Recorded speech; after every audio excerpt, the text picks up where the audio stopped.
Profile picture হিসেবেও নিজেদের ছবি সেভ করা জায়েজ নাই।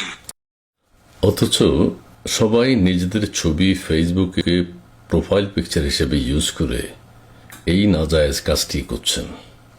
ফেসবুকে ছেলে বা মেয়েদের অনেক ছবি আপলোড দেওয়া হয়, এই ক্ষেত্রে ইসলাম কি বলে?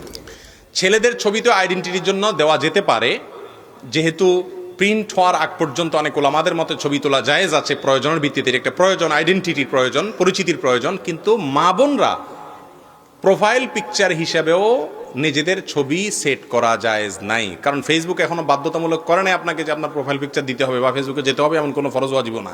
অতএব মেয়েরা যদি নিজেদের কোনো ছবি, উন্মুক্ত কোনো ছবি, সেটা মুখ খোলা হোক অথবা যেভাবেই হোক, এটা যদি ফেসবুকে আপলোড করেন প্রোফাইল পিকচার হিসাবে অথবা এমনি, আজকাল দেখা যায় যে এমনিতেই ফুর্তি পার্তার ছবি, একটু ওই হোটেলে দুজন মিলে একটু এক কাপ কফি খাইছে, ওইটাও ছবি তুলে দেয় অমুক হোটেলে খাইতেছি।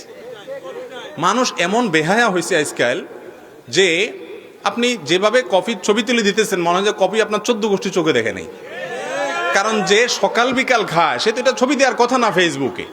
এটা মহিলা পুরুষ না, এক্ষেত্রে একই হামাম্মে সারে নাঙ্গে, এক্ষেত্রে সবাই এক, ঠিক না বে ঠিক?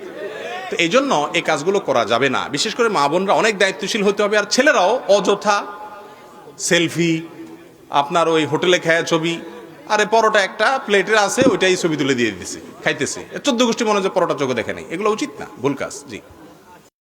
আস-সুন্নাহ ফাউন্ডেশন, উম্মার স্বার্থে সুন্নাহর সাথে।